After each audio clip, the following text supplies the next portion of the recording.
Ngayon na!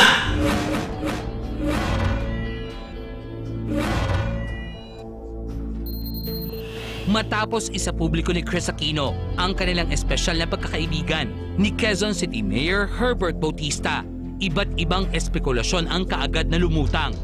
May nagbigay kulay sa timing ng pagkakalink sa dalawa at pilit itong ikinabit sa isyu ng politika. Nasa huling termino na kasi si Herbert bilang alkalde at pinagbintangan itong gagamitin lamang si Chris upang makamit ang mas mataas na posisyon sa 2016.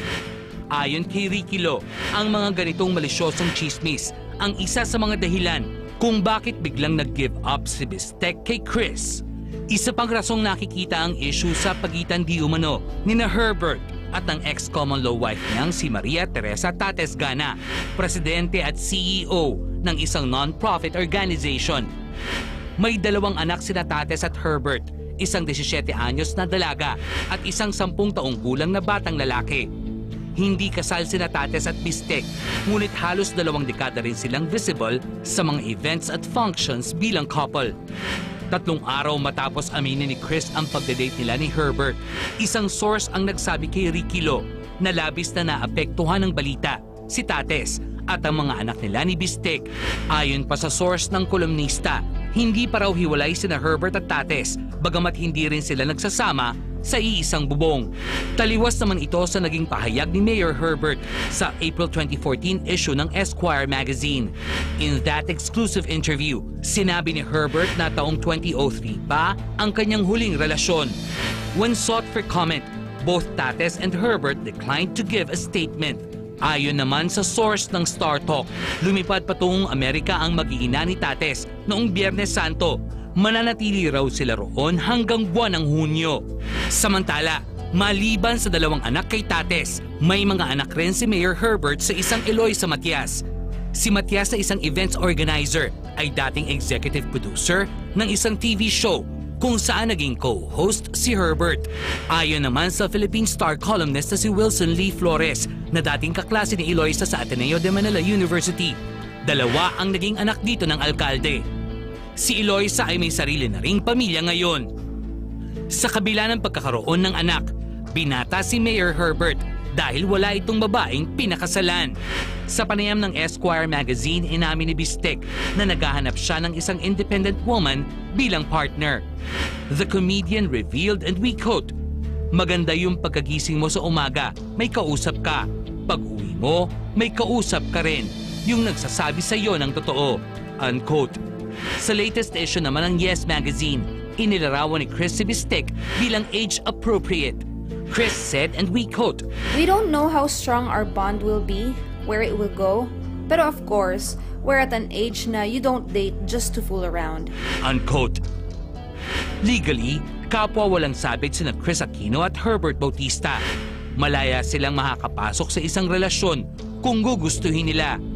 Kung may issue man sa pagitan ng alkalde at ng dati nitong kinakasama, sila lamang ang makakaresolba sa kanilang problema. Samantala, tiyak na aabangan at susubaybayan pa rin ng publiko ang mga susunod na pangyayari. Makikibalita, makikichismis, dahil for sure, hinding-hindi naman tayo mauubusan ng supply ng kwento. Maraming salamat kay Chris Aquino.